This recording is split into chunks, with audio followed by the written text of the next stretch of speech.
If the following piece was something that you clicked on online rather than a television news story, the headline might read, "We took a look at clickbait, and the results were amazing." Clickbait is, as the name implies, the headline that entices but does not inform, the one that we cannot resist clicking on even when we know we're being suckered into it. Because clickbait seldom delivers on its promise. But since it's designed to get the site's clicks first and satisfy users second, it's not going away anytime soon. And as some news outlets have learned at their expense, there are some stories that web surfers just don't want to be manipulated over. The Listening Post's Will Young now on the clickbait scourge and the tricks of a slightly devious, sometimes ingenious, and growing trade. Seriously, wow. 69 facts about New Zealand. 21 pictures that will Restore your faith in humanity. 20 things that will blow your mind. Aren't headlines supposed to tell us what's in a story so you can decide whether to read it? Since when did they start promising to blow your mind? It's that sort of feeling that it's irresistible and you have to click on it. This is a very typical clickbait headline.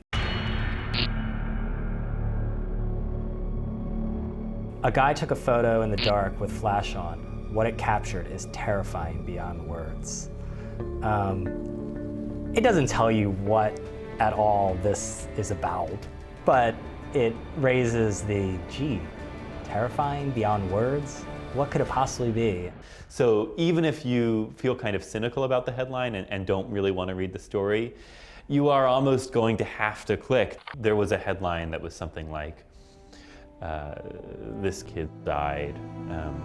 What he left behind is one-tacular, like wonderful stuck into spectacular. And you just never find out in the headline what the one-tacular thing is. Headlines used to be more descriptive because they assumed that the reader was kind of there to read news. Now, so you're there not to be bored. BuzzFeed probably precedes them all. They have the list thing going. I think they own that before Upworthy. People weren't really aware of the topic quite as much, but because Upworthy keeps using the headlines in that way, and that's really how they became such an overnight success that then was mirrored by different sites. I've actually started rebelling against it. Even if it seems interesting, I'm like, no, not going to do it. So maybe you clicked, but did the content literally blow your mind? Did it restore your faith in humanity? Probably not. We invited BuzzFeed and Upworthy to explain their headline writing policies to us, but they said they'd rather not. We did get the Huffington Post's managing editor on camera, and he says, despite what some readers might think, clickbait isn't part of the website's modus operandi. We've all gone through the experience on the internet of clicking on something, arriving at a page, and then kind of being disappointed or having it feel a little flat. That, for us, is something we try to avoid at all costs. And I think that's one of the things that may distinguish us from places that are really pushing the limit. One example that comes to mind for me is the headline that we did for the government shutdown. When the government shutdown ended, we wrote the headline, "Men got us into the shutdown, women got us out." It had that bite to it. It had that humor. It kind of crystallized the moment in the right way. There were probably very few differences between the story that we wrote and the story that Politico wrote and the story that the Journal wrote and the story that the New York Times wrote. But I would, if I had to guess, our headline probably drew more people to our story than theirs did. And in the end, there's nothing more important than getting those clicks. In the online economy, page views equal advertising revenue. But are any methods justified for any story? In February, CNN tried clickbait tactics on a story about rape statistics. There was a backlash. The headline might have read, "CNN tried out a clickbait headline," and the results shocked everybody. I understand that CNN would want to draw traffic to its article, but I don't think that that's enough of a justification with stories that are really controversial or need more nuance. You know, we're talking about rape here. How in the world can you use that kind of a clickbait headline for that type of a topic? CNN didn't see it that way. In response to its critics, it posted another tweet. "Thanks for feedback. It's genuinely surprising Alaska's rape rate is so high. The story deserves attention." You may or may not agree with them, but what about this tweet from CNN from the previous month? 14-year-old girl stabbed her little sister 40 times, police say.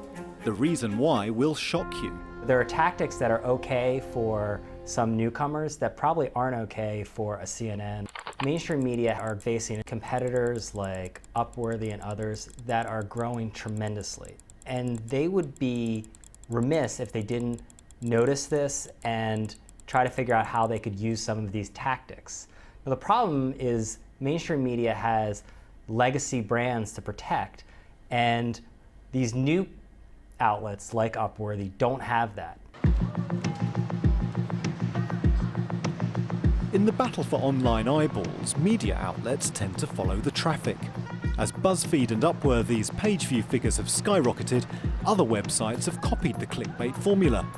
But there's another factor at play here, which is less about the headlines and more about one particular website that's driving a lot of those clicks: Facebook. When the social media giant changed what's known as its newsfeed algorithm last year, that one change channeled all kinds of highly clickable content right there where you're most likely to see it. Suddenly, clickbait was everywhere. The newsfeed is what you see when you log into Facebook.com. So it's like the main way that Facebook shows you content. The effect of this algorithm change was so enormous that publishers started to kind of target their stories toward Facebook users. And the Upworthy style headline really seems to work well there. I think that the way that news is now viewed is really heavily influenced by social media and the type of social media that's available. 10 years ago, you didn't have people using Facebook. You didn't have people using Twitter. Now, you share it on Facebook, you share it on Twitter. I think we will definitely experience clickbait fatigue. We're already seeing it. We're going to get tired of those types of headlines. But sites and publications change with the times. So what's clickbait this year is not going to be clickbait next year. So when you're killing time on the internet and a headline grabs you, 69 facts about New Zealand. Literally out of this world. will you rise to the clickbait? More Global Village voices now on the whole clickbait thing.